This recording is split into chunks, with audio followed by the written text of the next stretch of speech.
그 애가 절 엄마라고 부를 때마다 가슴이 뜨거워졌어요.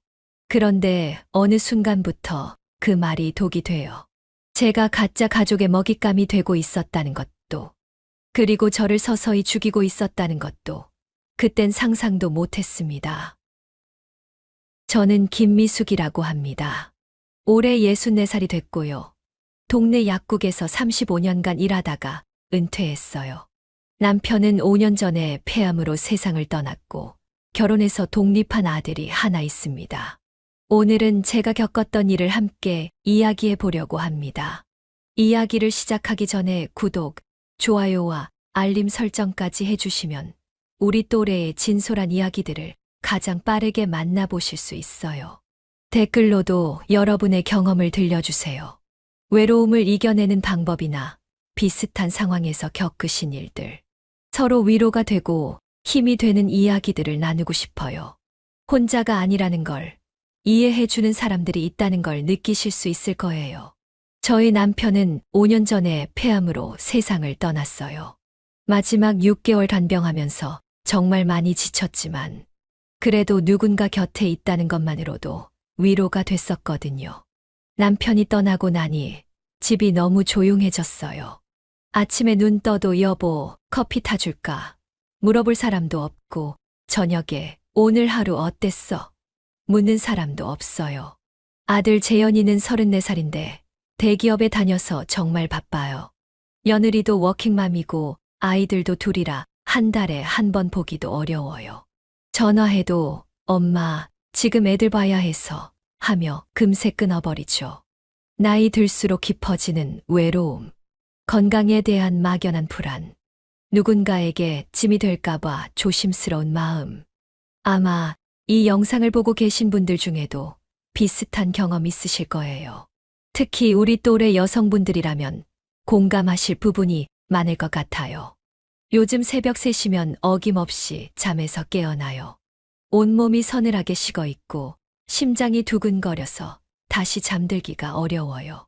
그럴 때마다 화장실 거울을 보는데 언제부터 이렇게 늙었을까 싶어서 깜짝 놀라곤 해요. 주름진 얼굴, 움푹 들어간 눈가 푸석푸석해진 머리카락. 거울 속 제 모습이 우리 어머니와 닮아가는 걸 보면서 갑자기 가슴이 미어져요. 그때 어머니도 이렇게 외로우셨겠구나. 혼자 계실 때 이런 마음이셨겠구나. 왜 그때는 몰랐을까요? 바쁘다는 핑계로 어머니 곁을 자주 지켜드리지 못한 게 너무 후회돼요. 그렇게 밤이 깊어갈수록 더욱 선명해지는 것은 혼자라는 현실이었어요. 젊을 때는 혼자 늙어간다는 게 이렇게 무서운 줄 몰랐거든요. 밤중에 갑자기 가슴이 아프거나 어지러워 혼자 쓰러지면 누가 알아줄까 하는 생각이 제일 먼저 들어요. 며칠 후에야 발견되면 어쩌나. 그런 상상을 하면 등골이 서늘해져요. 병원에 갈 때도 마찬가지예요. 혹시 큰 병이라도 있으면 어쩌나, 수술이라도 해야 한다면 보호자는 누가 되어줄까? 아들한테 부담 주기는 싫고 그렇다고 혼자서는 감당하기 어렵고 예전에는 거울 보는 게 즐거웠어요. 립스틱 하나 바르고 옷 하나 예쁘게 입으면 남편이 우리 집사람 오늘 특히 예쁘네 하며 웃어주곤 했거든요. 그런데 이제는 화장을 해도 주름이 더 도드라져 보이고 예쁜 옷을 입어도 늘어진 몸매가 그대로 드러나요. 마트에서 젊은 여자들을 보면 괜히 위축되고 나도 저런 때가 있었는데 하는 생각에 허탈해져요. 무엇보다 힘든 건 세상에서 점점 투명해지는 기분이에요. 은행에 가면 젊은 직원들 눈에는 그냥 처리해야 할 고객 중 하나고 마트에서는 길 막는 할머니 취급이에요. 버스에서 자리를 양보받을 때마다 아, 나도 이제 그런 나이구나 실감이 나요. 가끔 옛날 사진을 보면서 생각해요. 그때는 나름 예쁘고 당당했는데 남편과 손잡고 웃던 모습, 아이 안고 행복해하던 모습. 그때는 제가 이렇게 쓸쓸하게 늙어갈 줄 몰랐어요. 텔레비전 틀어놔도 그냥 소음일 뿐이고 가끔 혼잣말하는 제 모습을 보면 내가 이렇게 외로웠나 싶어서 눈물이 나요. 그런 제게 어느 날 한 젊은 아이가 천사처럼 나타났어요. 이제 제 이야기를 본격적으로 시작해 볼게요. 어떻게 가족이라는 이름으로 포장된 거짓말이 저를 완전히 무너뜨렸는지, 그리고 어떻게 그 상황에서 벗어날 수 있었는지 모두 이야기해 보겠습니다. 그 달콤한 거짓말의 시작은 아무도 예상치 못한 곳에서였어요. 그날은 10월 마지막 주 금요일 문화센터에서 서예 수업을 마치고 나오는 길이었어요. 복도에 은은한 국화향이 퍼져 있고 창밖으로는 노란 은행잎이 바람에 흩날리는 게 보였어요. 가을이 깊어지니 왠지 마음도 쓸쓸해지더라고요. 그때 누군가 제 이름을 부르는 소리에 돌아보니 예쁘장한 아이가 서 있더라고요. 김미숙 선생님 맞으시죠? 22세 정도로 보이는 그 아이는 긴 생머리를 곱게 따아 내린 모습이 마치 옛날 제가 어릴 때 그랬던 것처럼 단정하고 예뻤어요. 하얀 피부에 동그란 눈이 참 맑았고 말할 때마다 볼에 보조개가 살짝 패이는 게 정말 사랑스러웠어요. 왜 이렇게 여린지 보기만 해도 보호해주고 싶은 마음이 드는 그런 아이였어요. 네, 그런데 어떻게? 아, 저는 수진이에요. 요가반에 다니는데 지나다가 선생님을 몇 번 뵀어요. 목소리도 참 예뻤어요. 차분하고 조곤조곤한 게 요즘 젊은 아이들처럼 시끄럽지 않고 은은하더라고요. 그 아이는 수줍게 웃으면서 가방에서 작은 종이봉투를 꺼냈어요. 이거 제가 직접 만든 쿠키예요. 선생님이 항상 우아하고 따뜻해 보이셔서 용기 내서 드리고 싶었어요. 손으로 정성스럽게 포장한 게 한눈에 보였어요. 요즘 젊은 아이들은 다 편의점에서 사다 주는데 이런 아이가 있다니 깜짝 놀랐어요. 어머, 고마워요. 그런데 왜 저한테? 사실은요, 선생님만 보면 이상하게 마음이 편해져요. 어릴 때 돌아가신 저희 할머니가 생각나서요. 그 말에 가슴이 뭉클했어요. 이렇게 예쁜 아이가 할머니를 그리워하다니 어쩐지 측은한 마음이 들었어요. 저희 할머니도 선생님처럼 단정하고 우아하셨거든요. 그리고 꼭 제가 상상하는 어머니 같은 분이세요. 어머니 같다는 말에 순간 눈시울이 뜨거워졌어요. 언제 마지막으로 누군가에게 어머니 같다는 소리를 들어봤나. 아들도 이제 다 큰 어른이라 그런 말 안 하고 손주들도 그냥 할머니 정도로만 부르는데 정말 고마워요, 수진 씨. 이런 마음 받아본 지가 언제인지 모르겠네요. 아니에요. 오히려 제가 감사해요. 받아주셔서 감사합니다. 그 아이의 눈에 아련한 슬픔이 보였어요. 무슨 일이 있었을까 마음이 아팠어요. 혹시 시간 되면 차 한잔 할까요? 쿠키에 대한 보답도 할 겸 어때요? 그렇게 우리는 문화센터 근처 작은 카페에 앉게 되었어요. 따뜻한 날로 옆자리에 앉으니 밖에 쌀쌀한 바람이 무색할 정도로 포근했어요. 선생님, 뭐 드시겠어요? 제가 사드릴게요. 정말 기특한 아이였어요. 요즘 젊은 아이들은 다 자기 위주로만 생각한다고 했는데 이런 아이도 있구나 싶어서 감동이었어요. 카모마일 차향이 은은하게 퍼지는 가운데 대화를 나누는데 그 아이가 하는 말 하나하나가 제 마음에 와닿았어요. 선생님은 어떻게 이렇게 곱게 나이가 드셨어요? 저도 나중에 선생님처럼 나이 들고 싶어요. 어머, 무슨 소리야. 나도 그냥 평범한 노인일 뿐이에요. 정말이에요. 걸음걸이부터가 달라요. 마치 드라마에서 보던 고귀한 어머니 같으세요. 어머니라는 표현에 또 마음이 울컥했어요. 이 아이는 왜 이렇게 제 마음을 건드리는 말을 잘할까? 수진이는 자신의 이야기도 조금씩 들려주었어요. 부모님이 일찍 돌아가셔서 할머니 손에서 자랐는데 그 할머니마저 고등학생 때 돌아가셨다고 했어요. 지금은 원룸에서 혼자 살고 있어요. 대학 졸업하고 작은 회사에 다니는데 가끔 정말 외로워요. 그 말에 제 마음이 아팠어요. 이렇게 어린 아이가 혼자서 얼마나 힘들까. 마치 제 딸 같다는 생각이 들었어요.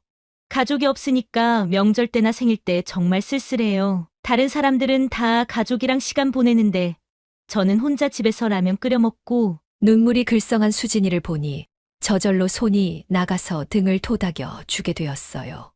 많이 외로웠겠다. 괜찮다면 나랑 가끔 만나요. 이렇게 얘기도 하고. 정말요? 제가 선생님께 가끔 안부 여쭤봐도 될까요? 물론이지. 언제든지 연락해. 나도 혼자 있는 시간이 많거든.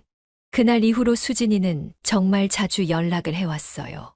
아침이면 선생님, 오늘도 좋은 하루 되세요. 하는 문자가 왔고, 저녁이면 오늘 하루 어떻게 지내셨어요? 하며 안부를 물었어요. 날씨가 추워지니 감기 조심하세요.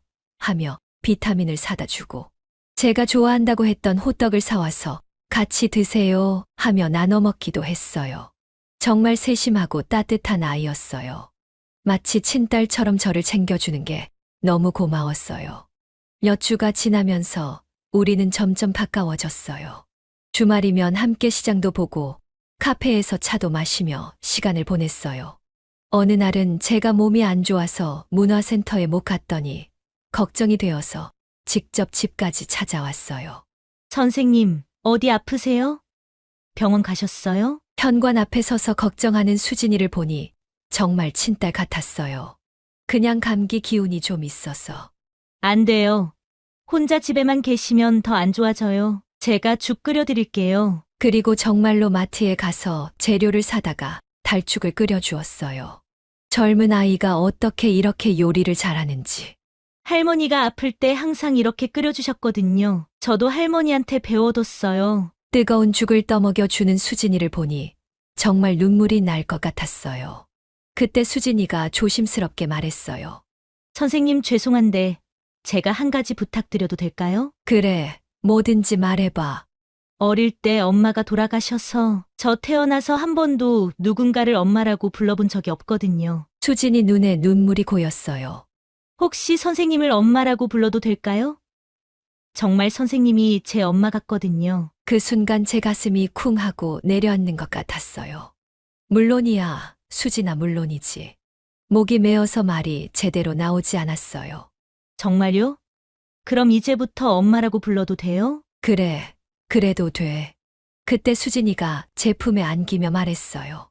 엄마, 감사해요. 64년을 살면서 처음 들어보는 엄마라는 호칭이었어요.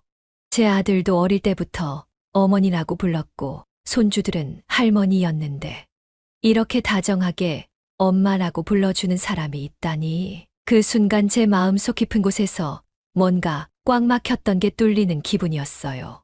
아, 이런 게 딸이 있는 기분이구나. 이런 게 진짜 가족이구나. 그 이후로 수진이는 저를 우리 엄마라고 불렀어요. 엄마, 이거 어때요? 엄마 피부톤에 잘 어울릴 것 같은데요. 엄마, 오늘 머리 스타일 바꿔보는 거 어때요? 더 젊어 보이실 것 같아요. 다른 사람들이 보기에도 정말 모녀 같았나 봐요. 카페 사장님도 따님이 정말 효녀시네요. 하시고, 미용실 원장님도 딸이 있어서 좋겠어요. 하시고, 그런 말들을 들을 때마다 기분이 좋으면서도 한편으로는 진짜 내 딸이 아니라는 게 서운했어요. 하지만 수진이는 정말 친딸보다 더 잘해줬어요. 매일 안부 문자를 보내고 맛있는 것도 사다 주고 아플 때는 직접 간병까지. 겨울이 되어 눈이 내리던 날 수진이가 갑자기 울먹이며 말했어요. 엄마, 저 정말 외로웠거든요. 세상에 혼자라는 기분이 너무 무서웠어요. 그런데 엄마를 만나고 나서 세상이 달라졌어요. 나도 그래, 수진아. 너를 만나고 나서 하루하루가 기다려져. 정말요? 제가 엄마한테 힘이 돼요? 당연하지. 너는 내게 빛 같은 존재야. 그 말에 수진이가 제 품에 안기며 말했어요. 저도 엄마가 제 인생의 빛이에요. 정말 사랑해요, 엄마. 64년을 살면서 이런 행복이 또 있을 줄이야. 이제 정말 딸이 생긴 것 같았어요. 하지만 그때는 생각지도 못했어요. 그 따뜻한 품 속에서, 그 간절한 엄마, 호칭 속에서 저를 완전히 망가뜨릴 독이 조금씩 퍼지고 있었다는 걸요. 수진이와 지낸 지 2달쯤 되었을 때 그 아이가 조심스럽게 말을 꺼냈어요. 엄마, 사실 저희 아버지가 계세요. 순간 깜짝 놀랐어요. 가족이 없다고 했는데. 어머, 그럼 혼자가 아니잖아? 아니에요. 있긴 하지만 없는 거나 마찬가지예요. 아버지는 너무 바쁘세요. 일 때문에 집에 거의 안 계시고, 계셔도 저랑 대화를 거의 안 하세요. 가슴이 아팠어요. 아버지가 있어도 소통이 안 된다면 오히려 더 쓸쓸할 텐데. 그런데 아버지가 엄마를 만나고 싶어 하세요. 제가 엄마 이야기를 했더니 한번 뵙고 싶다고 하시네요. 며칠 후 강남의 조용한 이탈리안 레스토랑에서 만나기로 했어요. 그날 아침부터 뭘 입을지 고민했어요. 거울 앞에서 옷을 몇 번이나 갈아입었죠. 너무 꾸미면 이상하게 보일까? 그렇다고 대충 입으면 실례일까? 결국 남색 원피스에 얇은 가디건을 걸쳤어요. 립스틱도 평소보다 조금 진하게 발랐고요. 안녕하세요. 수진이 아버지, 박민우입니다. 키가 크고 어깨가 넓은 50대 초반으로 보이는 남자였어요. 실제로는 58세라고 하더라고요. 정장 차림이 단정했고 무엇보다 눈빛이 참 따뜻했어요. 수진이를 닮았구나 싶었어요. 항상 수진이한테 말씀 많이 들었습니다. 정말 감사합니다. 제가 일 때문에 바빠서 이 아이를 제대로 챙기지 못하는데 그의 목소리가 참 좋았어요. 낮고 차분한 톤이 안정감을 줬어요. 사실 아내를 일찍 잃어서 수진이가 엄마를 7살에 잃었거든요. 그때부터 제가 혼자 키웠는데 일과 육아를 병행하다 보니 제대로 된 아버지 역할을 못한 것 같아요. 그 말에 가슴이 아팠어요. 혼자서 딸을 키우느라 얼마나 힘들었을까. 그러다 보니 이 아이가 너무 일찍 철이 들어버렸네요. 다른 아이들처럼 응석도 부리지 않고 항상 눈치만 보고. 민우 씨 목소리가 떨렸어요. 진심으로 딸을 사랑하는 아버지구나. 그런데 선생님을 만나고 나서는 정말 밝아졌어요. 집에 오면 엄마가 이렇게 해주셨어. 엄마랑 이런 이야기 했어. 하면서 신나게 얘기해요. 정말요? 처음으로 이 아이가 진짜 딸 같은 모습을 보여줘서 고마웠어요. 식사를 하면서 이야기를 나누는데 민우 씨가 참 매력적이었어요. 대화할 때 상대방 눈을 똑바로 보고 진심으로 귀 기울여 주는 사람이었거든요. 선생님은 어떤 일을 하셨어요? 동네에서 35년간 약사였어요. 와, 정말 대단하시네요. 제 주변에서 약사님은 처음 뵙네요. 그의 진심 어린 감탄에 기분이 좋아졌어요. 요즘 누가 제 일을 이렇게 인정해 주나요? 민우 씨는 건축 관련 회사를 운영한다고 했어요. 직원이 200명 정도 되는 중견기업이라고 하더군요. 그날 집에 돌아와서 거울을 보니 얼굴이 상기되어 있었어요. 언제부터 이렇게 표정이 밝아졌을까 싶었어요. 그날 이후로 우리 셋은 가끔 만나게 되었어요. 처음에는 수진이 때문이었지만 점점 민우 씨 자체에도 관심이 생기기 시작했죠. 한 달쯤 지나서 민우 씨가 직접 연락을 했어요. 선생님, 혹시 시간 되시면 저랑 차라도 한 잔 어떠십니까? 가슴이 쿵쿵 뛰었어요. 이 나이에 내가 왜 이러지? 사람들이 알면 뭐라고 할까 하면서도 만나고 싶다는 마음이 더 컸어요. 그날 밤 잠이 안 왔어요. 설렜거든요. 정말 오랜만에 느끼는 감정이었어요. 우리는 조용한 찻집에서 만났어요. 겨울 오후라 따뜻한 조명이 은은했죠. 선생님은 혼자 계신 지 오래되셨어요. 순간 얼굴이 빨개졌어요. 한 5년 정도 됐어요. 저도 오래 혼자였어요. 15년쯤 됐나? 그런데 선생님을 만나고 나서 오랜만에 마음이 편해졌어요. 그런가요? 네, 혹시 가끔 이렇게 만날 수 있을까요? 그렇게 우리는 조심스럽게 만나기 시작했어요. 처음 몇 번은 정말 조심스러웠어요. 커피 한 잔 마시고 1시간 정도 이야기하는 게 전부였죠. 선생님은 어떤 책을 좋아하세요? 요즘에는 에세이를 많이 읽어요. 민우 씨는요? 저는 여행서를 좋아해요. 언젠가 시간이 나면 여행을 많이 다니고 싶어서. 어디로 가고 싶으세요? 제주도요. 수진이와 함께 바다를 보면서 걸어보고 싶어요. 이런 소소한 대화들이 참 좋았어요. 누군가 제 이야기를 이렇게 진지하게 들어주는 게 얼마만인지. 두 번째로 만났을 때는 공원을 걸었어요. 선생님, 오늘 옷이 정말 예쁘세요. 놀리지 마세요. 이제 늙어서 뭘 입어도 어울리지 않아요. 아니에요. 정말 우아하세요. 그 나이대로 보이지 않으세요. 그런 말들이 달콤하면서도 믿어지지 않았어요. 거울로만 보던 제 모습이 다른 사람 눈에는 이렇게 보일 수도 있구나 싶었어요. 우리는 점점 자주 만나 함께 했어요. 어느 날은 민우 씨가 여행 에세이를 보여줬어요. 읽어보고 싶네요. 저도 여행을 좋아하거든요. 정말요? 어디 가보셨어요? 젊을 때 남편과 부산에 간 게 전부예요. 요즘엔 혼자 여행 갈 엄두가 안 나서. 나중에 기회가 되면 함께 가보면 어떨까요? 순간 가슴이 뛰었어요. 함께라는 말이 이렇게 설레는 거였나요? 또 다른 날은 같이 로맨스 영화를 봤는데 중간에 손이 살짝 닿을 때마다 온몸이 떨렸어요. 손이 차갑네요. 민우 씨가 자연스럽게 제 손을 감쌌어요. 따뜻하고 큰 손이었어요. 영화가 끝나고 나서도 우리는 한참을 같이 걸었죠. 오늘 영화 어떠셨어요? 좋았어요. 오랜만에 영화관에 왔는데 혼자 와본 적은 없었거든요. 저도 누군가와 함께 영화 본 게 정말 오래됐어요. 그리고 우린 영화를 보고 한정식 집에 밥을 먹으러 갔습니다. 이렇게 정갈한 음식을 누군가와 함께 먹어본 지가 언제인지 모르겠네요. 민우 씨가 고기를 구워서 제 접시에 올려줬어요. 저도 누군가를 이렇게 챙겨준 지가 정말 오랜만이에요. 그날 집에 돌아가는 길에 민우 씨가 말했어요. 선생님, 오늘 정말 즐거웠어요. 다음 주에도 시간 괜찮으세요? 네, 괜찮아요. 그때부터 우리는 거의 매일 만나게 되었어요. 가을이 깊어갈 무렵 민우 씨가 조심스럽게 말했어요. 선생님, 솔직히 말씀드려도 될까요? 네, 뭐든지요. 저 선생님을 아주 많이 좋아하게 됐어요. 심장이 멈추는 줄 알았어요. 어머, 당황스럽네요. 저같이 나이 든 여자를 왜 그렇게 생각하세요? 선생님은 정말 매력적인 분이에요. 하지만 저보다 나이도 6살이나 어리시고 전 자신이 없어요. 나이가 중요한가요? 마음이 중요한 거 아닌가요? 한참을 망설였어요. 저도 민우 씨를 좋아해요. 하지만 조심스러워요. 저도 마찬가지예요. 하지만 이런 감정을 부정하고 싶지 않아요. 저는 그날 밤 한참을 고민했어요. 정말 괜찮을까? 아들이나 주변 사람들이 뭐라고 할까?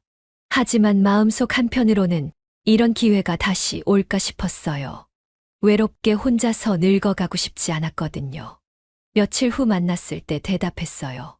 민우 씨, 저도 한번 믿어보고 싶어요. 그때 민우 씨가 제 손을 꼭 잡아줬어요. 고마워요.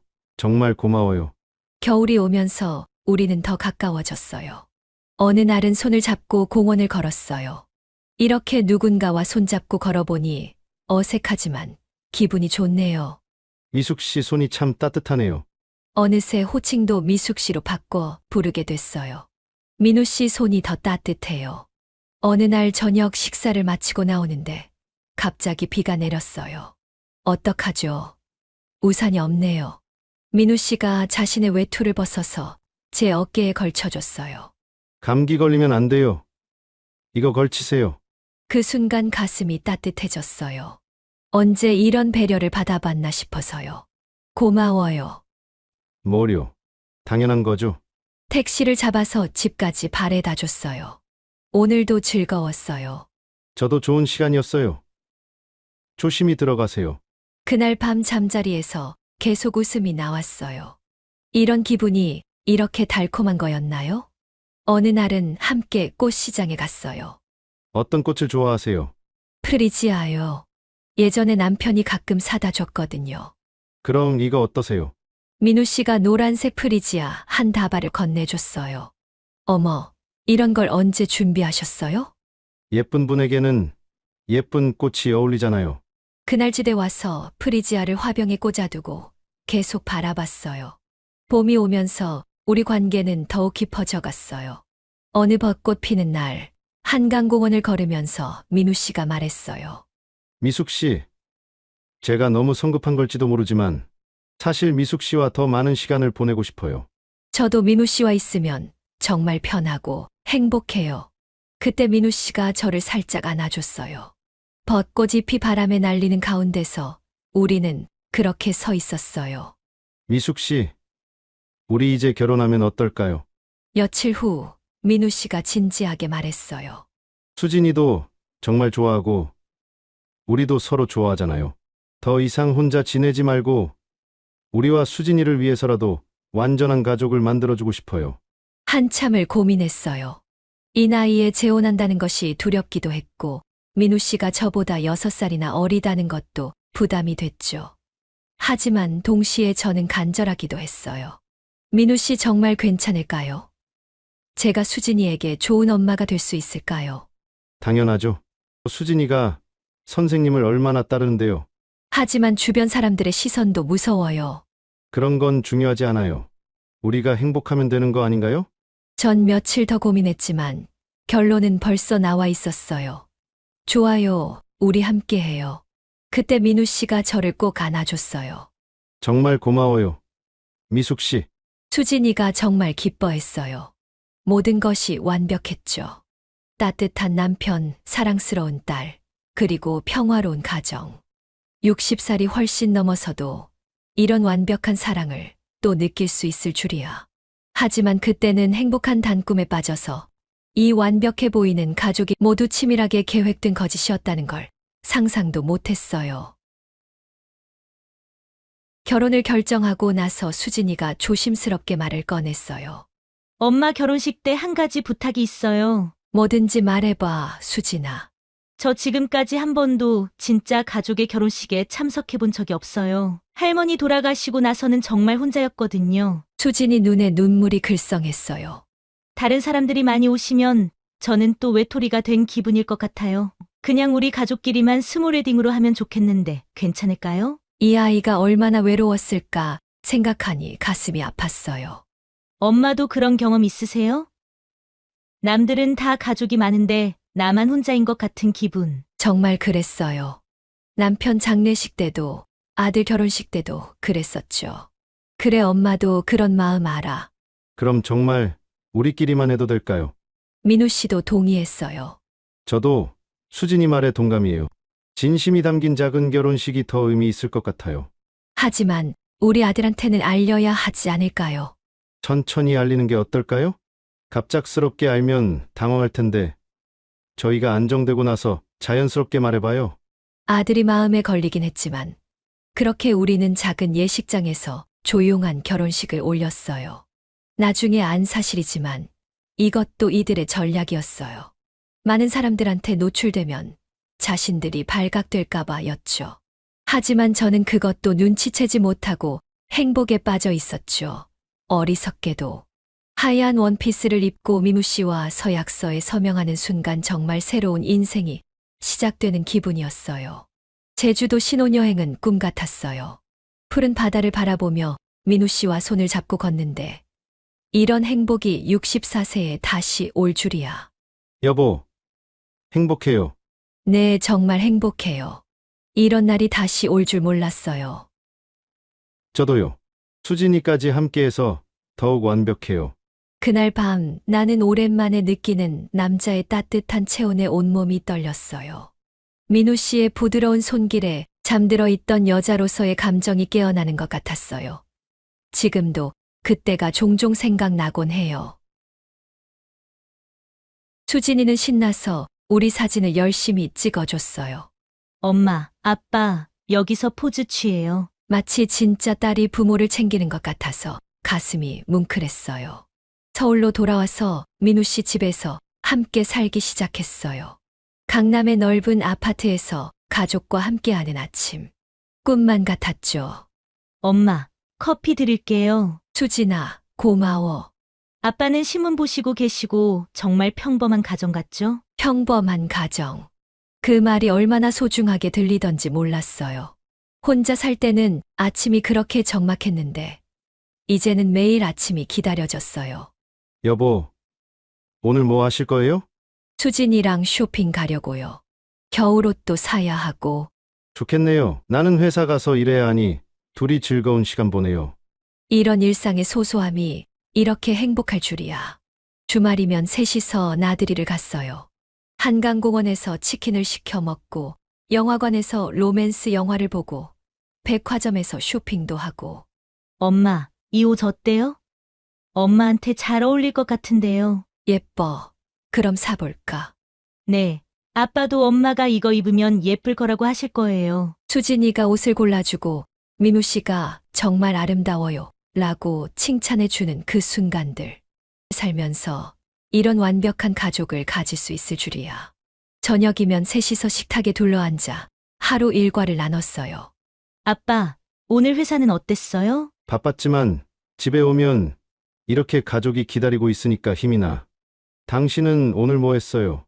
수진이랑 마트도 가고 카페에서 차도 마셨어요. 즐거웠겠네요. 나도 당신이랑 수진이랑 함께 시간 보내고 싶어요. 이런 대화들이 얼마나 따뜻했는지 정말 든든했어요. 그리고 이젠 썰렁하게 혼자가 아닌 밤마다 민우 씨 품에 안겨 잠들 때면 이런 안정감과 만족감을 다시 느낄 수 있어서 감사했어요.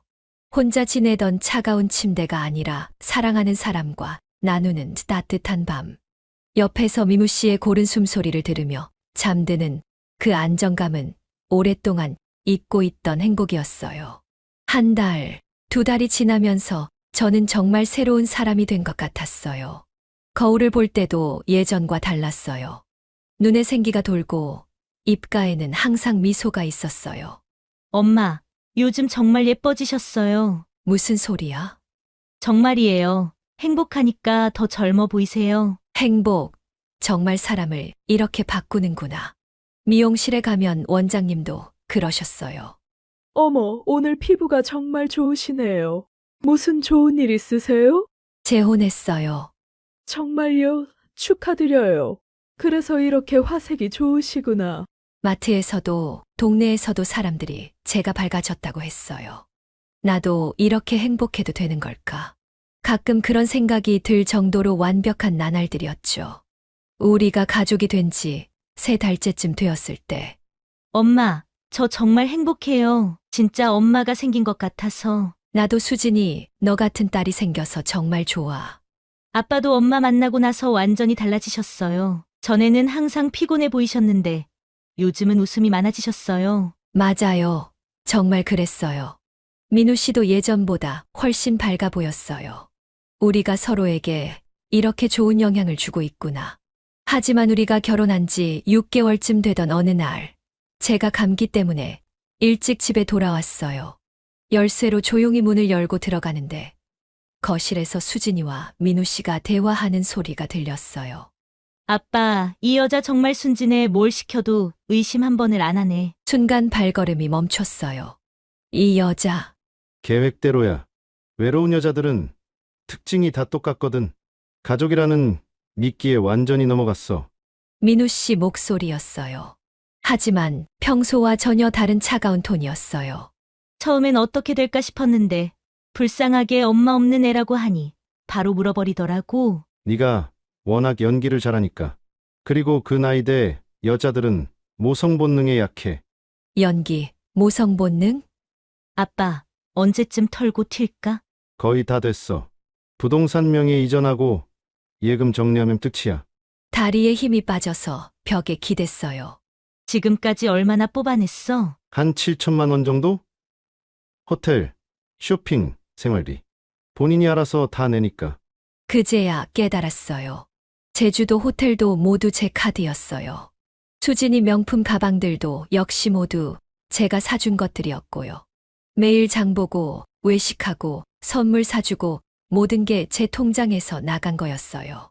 어리석게도 이제 이걸 깨닫다니. 늙은 여자랑 애정 표현할 때마다 미치겠어. 아빠, 돈 생각하고 조금만 더 참아봐. 몇 개월 참으면 큰 돈 벌 수 있잖아. 근데 아빠 정말 대단해. 어떻게 이런 호구를 찾아낸 거야? 경험이지. 외로운 중년 여성들 패턴 다 비슷해. 가족에 목말라하고 조금만 잘해주면 홀가닥 넘어오게 되어 있지. 그들이 말하는 호구랑 늙은 여자가 바로 저였어요. 이제 슬슬 정리하자. 너무 시간 끌면 아무리 눈치가 없어도 의심받을 수도 있어.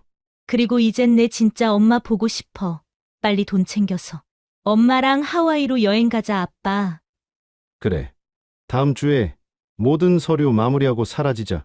근데 그 아줌마는 어떻게 할 거야? 그냥 사라지면 되지. 나이 든 여자 혼자 뭘 하겠어. 신고해봤자 아무런 증거도 없잖아. 상상해봐. 어느 날 일어나 보니 우리가 흔적도 없이 사라져 있는 거야. 그때서야 깨닫겠지. 자기가 얼마나 바보였는지. 둘이 킬킬거리며 웃는 소리가 들렸어요. 그 순간 지난 4개월이 주마등처럼 스쳐 지나갔어요. 수진이가 엄마라고 부르며 안겼던 순간들. 민우 씨가 사랑해요 라고 속삭였던 수많은 밤들. 셋이서 행복하게 웃으며 찍었던 사진들까지. 이 모든 게 새빨간 사기 행각이었다니. 특히 수진이에게 진짜 엄마가 있다는 건 제가 생각한 것보다 큰 상처와 배신감이 들었어요. 제가 그렇게 소중히 여겼던 그 시간들이 그들에게는 그냥 돈벌이였다니. 살면서 이런 배신감을 느껴본 적이 없었어요. 가슴이 찢어지는 것 같았죠. 아니, 제 존재 자체가 부서지는 것 같았어요. 조용히 현관으로 나가서 다시 들어갔어요. 다녀왔어요. 엄마, 일찍 오셨네요? 괜찮으세요? 수진이가 환하게 웃으며 달려와서 제 이마에 손을 댔어요. 열이 있는 것 같은데 감기약 드릴게요. 아까 그 차가운 목소리로 저를 아줌마라고 부르던 그 입. 어서 와요. 몸이 안 좋은 거예요. 민우 씨도 평소처럼 다정하게 다가왔어요. 아까 나를 호구라고 비웃던 그 파렴치한 사람. 조금 추웠어요. 목소리를 겨우 내서 말했죠. 그날 밤부터 저는 완전히 다른 사람이 되었어요. 잠이 오지 않았어요. 계속 그들의 대화가 머릿속에 맴돌았어요. 호구, 늙은 여자, 역겨워 그 단어들이 칼처럼 제 가슴을 찔렀어요. 하지만 울지 않았어요. 오히려 머리가 차가워졌어요. 이제 내가 나를 지켜야 할 시간이야. 다음 날 새벽 5시, 저는 노트북을 켜고 차근차근 계획을 세우기 시작했어요. 먼저 모든 카드 사용 내역을 뽑아봤어요. 결혼 후 4개월간 제 카드로 나간 돈. 총 7,280만 원이더라고요. 제주도 호텔비와 여행비 1,000만 원, 수진이 명품 쇼핑 1,500만 원, 외식비 430만 원, 생활용품 580만 원, 기타 금액까지. 정말 내가 바보였구나. 사랑에 눈이 멀어도 너무 어리석었구나. 하지만 이제는 달랐어요. 이 모든 게 사기당한 증거가 될 테니까요. 다음 날 바로 친구 은경을 찾아갔어요. 30년 지기 친구이자 아직도 변호사 사무실에서 일하고 있어요. 미수가 얼굴색이 왜 그래? 무슨 큰일 났어? 을지로에 있는 큰 건물 7층 사무실이었어요. 깔끔하고 법률 책들이 가득했죠. 은경아, 내가 완전히 속았어. 모든 걸 이야기하는데 1시간이 걸렸어요. 은경의 얼굴이 점점 굳어지더니 마지막엔 주먹을 꽉 쥐었어요. 이런 나쁜 놈들이. 미수가, 넌 너무 착해서 문제야. 이제 어떻게 해야 할까? 증거야. 확실한 증거가 필요해. 우리 김 변호사님 상담해보자. 김 변호사는 40대 중반의 차분한 분이었어요. 사기 결혼이군요. 하지만 지금으로는 증거가 부족해요. 처음부터 돈을 노리고 접근했다는 걸 증명해야 해요. 어떤 증거가 필요한가요? 대화 녹음이 제일 좋아요. 그들이 스스로 사기라고 인정하는 말을 하거나 돈을 노렸다는 얘기가 나오면 더 완벽하고요. 저 녹음할 수 있을 것 같아요. 그리고 가능하면 돈을 달라고 재촉하는 것도 녹음하세요. 그들이 서명하라고 다그치거나 압박하는 모습까지 담으면 더 좋고요. 집으로 돌아가는 길에 전자상가에 들렸어요. 작은 녹음기 2개를 샀죠. 하나는 가방에, 하나는 옷 안에 숨길 수 있는 걸로. 사모님, 이거 정말 좋은 거예요. 멀리 떨어져도 선명하게 녹음돼요. 그날 밤부터 본격적으로 증거를 모으기 시작했어요. 일주일 후 수진이가 조심스럽게 말을 꺼냈어요. 엄마, 아빠가 요즘 많이 힘들어해요. 저녁 식사를 마치고 설거지를 하는데 수진이가 다가왔어요. 왜? 무슨 일이야? 회사에서 큰 프로젝트 이야기가 나왔는데 아빠가 계속 한숨만 쉬세요. 그래, 그렇게 힘들어 하시니? 수진이가 고개를 끄덕였어요. 어젯밤에도 거실에서 혼자 앉아 계시더라고요. 제가 물어봤더니 돈 때문에 고민이 많다고 하시네요. 돈. 저는 설거지하던 손을 멈췄어요. 네, 정부에서 하는 큰 공사를 맡을 기회가 왔는데 먼저 돈을 내야 한대요. 성공하면 몇 배로 돌아오는 일이래요. 얼마나 큰 돈인데? 많아요. 한 1억 5천만 원 정도인 것 같아요. 제가 깜짝 놀라는 걸 보고 수진이가 급하게 말했어요. 아, 엄마한테 도움 달라는 게 아니에요. 그냥 아빠가 너무 힘들어 하시는 것 같아서 저도 답답해서 말하는 거예요. 우린 한 가족이잖아요. 저는 잠시 생각하는 척했어요. 속으로는 드디어 본색을 드러내는구나 했지만, 맞아, 당연하지. 그런 좋은 기회를 놓치면 안 되는데, 어떡하면 좋을까? 그렇죠. 저도 그렇게 생각해요. 아빠 평생 이런 기회 없으셨는데, 은행에서 대출은 안 될까? 아빠 신용이 좀 회사 운영하시면서 어려웠던 적이 있어서요. 그때 민우 씨가 거실에서 나왔어요. 무슨 이야기를 그렇게 진지하게 해? 아빠 회사 이야기를 엄마한테 말씀드렸어요. 민우 씨 얼굴이 순간 어두워졌어요. 수진아, 왜 그런 얘기를 했어? 엄마 걱정하실게. 여보, 괜찮아요. 가족인데 무슨 이야기든 못해요. 저는 수건으로 손을 닦으며 다가갔어요. 그런 좋은 기회가 있으시면 놓치면 안 되죠. 알아요. 하지만 돈이 문제라서요. 민우 씨가 한숨을 쉬었어요. 1억 5천만 원이 적은 돈이 아니잖아요. 바로 그때 저는 녹음기를 켜뒀다는 걸 확인했어요. 여보, 제가 도와드릴게요. 민우 씨와 수진이가 동시에 놀란 표정을 지었어요. 북촌 집이 있잖아요. 그걸 담보로 은행에서 돈을 빌릴 수 있을 거예요. 아니에요. 그러시면 안 돼요. 수진이가 급하게 손을 저었어요. 엄마 집인데 어떻게 그걸 담보로 해요? 가족인데 뭐. 성공하면 갚으면 되는 거고. 민우 씨도 난색을 표했어요. 미숙 씨, 그건 정말 안 됩니다. 부담스러워요. 뭐가 부담스러워요? 우린 한 가족인데. 저는 환하게 웃으며 말했어요. 그리고 당신이 성공하면 우리 가족 모두에게 좋은 일이잖아요. 수진이가 민우 씨를 바라봤어요. 하지만 당신한테 부담 주기 정말 싫은데 미안할 것 없어요. 알아보고 은행에 같이 가봐요. 엄마 정말 괜찮으세요? 너무 큰 결정인데. 괜찮아. 우리 가족을 위한 일인데. 당연하지. 민우 씨가 제 손을 꼭 잡았어요. 정말 고마워요. 그날 밤 예상대로 그들의 진짜 대화를 엿들었어요. 대박. 저 여자가 먼저 제안하네. 계획보다 쉽게 됐어.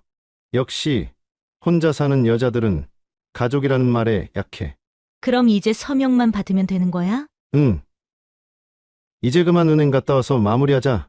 1억 5천이라 진짜 큰 돈이네. 서명 받는 순간 다 우리 거야. 아빠. 그런데 나중에 문제 안 될까? 뭔 문제? 본인이 자발적으로 해주겠다고 했잖아. 강요한 것도 아니고. 그렇네. 완벽하다. 완벽한 증거였어요. 다음 날 저는 은경에게 연락했어요. 은경아, 거의 다 됐어. 변호사 선생님께 연락해둬. 알았어. 너 정말 대단해. 이렇게 침착할 줄 몰랐어. 나도 몰랐어. 근데 큰일이 닥치니 나도 모르게 의외로 침착해지네. 며칠 후 우린 함께 1층 VIP 상담실에 도착했어요. 은행 직원이 서류를 설명하기 시작했죠. 담보대출 1억 5천만 원이군요. 북촌 한옥을 담보로 하시고. 네, 맞아요. 그렇군요. 급하게 필요하신가요? 이번 주 안에 입금이 되어야 해요. 은행 직원이 저를 보며 물었어요. 부인께서 직접 사업을 하시는 건가요? 아니에요. 남편 사업을 도와주는 거예요. 남편분 명의로 받으시는 건 어떠세요? 민우 씨가 급하게 끼어들었어요. 제 신용에 약간 문제가 있어서요. 아내 명의로 해야 해요. 서류 검토가 끝나고 서명하는 단계가 됐어요. 여기에 서명해 주시면 됩니다. 바로 그때 저는 잠깐 멈췄어요. 잠시만요. 이 조건을 다시 한번 확인해 볼게요. 민우 씨가 당황한 듯 말했어요. 여보, 이미 다 확인했잖아요. 그래도 큰 돈인데 꼼꼼히 봐야죠. 시간이 없어요. 오늘 서명 안 하면 기회가 날아가요. 민우 씨 목소리에 초조함이 묻어났어요. 수진이도 거들었죠. 엄마, 제가 다 확인해 봤어요. 걱정 마세요. 걱정하는 게 아니라 신중한 거야. 신중하게 뭘 더 봐요? 제가 다 확인했는데 그냥 도장만 찍으면 돼요. 민우 씨가 제 팔을 잡으면서 말했어요. 완벽했어요. 이 모든 대화가 녹음되고 있었거든요. 알겠어요. 서명할게요. 펜을 들었지만 마지막 순간에 멈췄어요. 그런데 만약에 사업이 안 되면 어떻게 하죠? 대체 무슨 소리예요? 안 될 리 없잖아요. 민우 씨가 화를 내기 시작했어요. 나라에서 하는 공사인데 왜 안 되겠어요? 보장해요. 저만 믿으세요. 그래도 혹시 모르잖아요. 엄마, 수진이가 소리를 질렀어요. 도대체 왜 이러세요? 어제는 해주겠다고 해놓고 왜 자꾸 딴소리를 해요? 민우 씨가 책상을 탁 치며 일어났어요. 초조한 맘의 부녀가 흥분하기 시작했어요. 빨리 서명하세요. 지금 당장. 은행 직원이 놀라서 말했어요. 손님, 진정하세요. 바로 그 순간 저는 펜을 내려놓았어요. 죄송해요. 오늘은 서명 못할 것 같군요. 뭐라고? 민우 씨와 수진이의 얼굴이 완전히 일그러졌어요. 집에 가서 더 생각해보고 내일 다시 올게요. 당신 지금 뭐 하는 거예요? 신중하게 하려는 거예요. 저는 조용히 일어났어요. 내일 다시 이야기해요. 은행을 나오는 길, 그들의 분노가 폭발했어요. 당신 정말 뭐가 문제예요? 오늘 도장 찍어야 돈을 제 날짜에 받을 수 있는데 엄마가 먼저 해주겠다고 해놓고 왜 이러세요? 저는 아무 말 없이 걸었어요. 하지만 속으로는 웃고 있었어요. 모든 게 완벽하게 녹음됐거든요. 그들이 압박하고 재촉하고 화내는 모습까지. 그날 밤 마지막 결정적인 대화를 녹음했어요. 이 여자가 완전히 의심하기 시작했어. 어떻게 할 거야? 어떻게든 서명받아야 해. 여기까지 왔는데 포기할 순 없어. 만약에 계속 거부하면 그럼 강하게 나가야지. 협박이든 필요하면 감금을 할 수도 있고 무서워서라도 서명하게 만들어야겠다. 맞아. 이미 결혼했으니까 우리가 유리해. 완벽한 마지막 증거였어요. 저는 조용히 웃었어요. 이제 정말 끝낼 시간이었어요. 살면서 이렇게 치밀하게 복수를 계획해 본 적은 없었지만 사람이 막다른 길에 몰리면 상상도 못했던 힘이 나오는 것 같아요. 이제 진짜 반격이 시작될 거예요. 다음 날 아침, 저는 은경과 함께 경찰서에 직접 갔어요. 신고하러 왔습니다. 결혼 사기당했어요. 어떻게 된 건지 말씀해 보세요. 저는 차근차근 설명하기 시작했어요. 수진이와의 만남부터 민우 씨와의 결혼, 그리고 1억 5천만 원 사기 시도까지요. 혹시 따로 수집한 증거가 있으세요? 네. 여기 다 있어요. 저는 가방에서 USB를 꺼냈어요. 녹음 파일이랑 서류들 모두요. 형사님이 녹음을 듣기 시작했어요. 아빠, 이 여자 정말 순진해. 뭘 시켜도 의심 한 번 안 해. 계획대로야. 외로운 여자들은 특징이 다 똑같거든. 형사님 표정이 점점 진지해졌어요. 이거 정말 치밀한 사기네요. 더 많은 녹음을 들려드렸어요. 서명 받는 순간 1억 5천 다 우리 거야. 솔직히 미치겠어. 늙은 여자랑 애정 표현할 때마다. 형사님이 깜짝 놀라며 말했어요. 김미숙 씨, 혹시 가해자가 박민우, 박수진 부녀인가요? 네. 어떻게 아세요? 이 부녀에 대한 신고가 여러 건 들어와 있거든요. 다른 피해자들도 있는데 증거가 부족해서 구속하기가 어려웠어요. 그때 다른 형사가 들어왔어요. 팀장님, 예전에 신고 들어왔던 그 사기 사건들 말인데요. 이번 증거로 다 입건 가능할 것 같습니다. 저는 궁금해서 물었어요. 다른 피해자들도 있다는 말씀이세요? 네. 지금까지 이 부녀가 속인 피해자가 총 6명 정도 더 있어요. 피해 금액만 해도 30억 원이 넘어요. 30억이요? 네. 김미숙 씨가 제공한 증거로 모든 사건을 다 해결할 수 있을 것 같아요. 2주 후 박민우와 수진이가 체포됐다는 연락을 받았어요. 형사님이 전화로 말씀해 주셨어요. 김미숙 씨, 가해자들 붙잡았어요. 참고인 조사 때문에 나와주실 수 있을까요? 경찰서에서 그들을 다시 만났어요. 저를 보자마자 민우 씨가 화를 냈어요. 당신이 신고했군. 당연하죠. 우리가 뭘 잘못했어요? 당신이 혼자 외로워서 우리한테 달라붙은 거잖아요. 저는 차분하게 대답했어요. 아직도 그런 소리를 하시네요. 수진이도 뻔뻔하게 말했어요. 엄마도 행복했잖아요. 우리 덕분에. 행복. 4개월 동안 가족처럼 외로움을 달래줬는데 도대체 뭐가 불만이에요? 형사님이 어이없어 하며 말했어요. 이 사람들 정말 끝까지 뻔뻔스럽네. 저는 차갑게 대답했어요. 64년 살면서 사람을 이렇게 못 알아본 게 부끄럽긴 해요. 근데 더 부끄러운 건 당신들 같은 인간들이 존재한다는 거예요. 민우 씨가 적반하장으로 소리쳤어요. 우리가 얼마나 고생했는데 당신 같은 사람들 상대하는 게 얼마나 답답하고 피곤한지 알아? 그 에너지를 정당하게 일하는 데 쓰세요. 비겁하게 사람 속이지 말고. 형사님이 서류를 보며 말했어요. 김미숙 씨 이 부녀가 지금까지 속인 피해자가 총 7명이에요. 피해 금액만 30억 원이에요. 7명이나요. 거기다 30억이나 되다니? 이제 김미숙 씨가 제공한 증거로 덜미를 잡을 수 있게 됐어요. 수진이가 마지막으로 애원했어요. 엄마, 저 잘못했다고 했잖아요. 한 번만 봐줘요. 엄마는 무슨 엄마. 29살이면서 지금까지 새빨간 거짓말만 늘어놓고 당신들 다른 여자들한테도 똑같이 했죠. 형사님이 고개를 끄덕였어요. 맞아요. 수법이 똑같아요. 외로운 중년 여성들 노려서 가족 행세하고 돈 뜯어내는 거요. 저는 그들을 똑바로 바라봤어요. 나 하나 속인 게 아니라 7명을 속였다니 정말 악질이네요. 민우 씨가 마지막 발악을 했어요. 당신들이 멍청해서 속는 거야. 좋아서 미칠 때는 언제고. 멍청해서 속는다고? 저는 웃었어요. 그럼 당신들은 똑똑해서 사기치는 거예요? 30억이면 형량도 만만치 않겠네요. 저는 모든 일을 마치고 집으로 돌아와서 거울을 봤어요. 4개월 전보다 훨씬 당당한 제 모습이 보였어요. 내가 이렇게 강한 사람이었나? 화가 나니까 이런 일도 할 수 있더라고요. 그리고 깨달았어요. 진짜 가족은 피로 맺어진 게 아니라 진심으로 만들어지는 거라는 걸요. 6개월 후 재판에서 민우 씨는 8년, 수진이는 5년형을 받았어요. 더 받지 못한 것이 아쉬울 뿐이었어요. 법정을 나오면서 마지막으로 그들을 만났는데 여전히 뻔뻔한 표정이었어요. 하지만 상관없어요. 그렇게 그들은 벌을 받았고 저는 제 손으로 제 삶을 지켜냈습니다. 물론 그들에게 빼앗긴 7천만 원이라는 돈은 다시 돌아오지 않았지만 이번 일을 겪으며 저는 훨씬 더 귀한 걸 되찾았어요. 바로 나 자신이에요.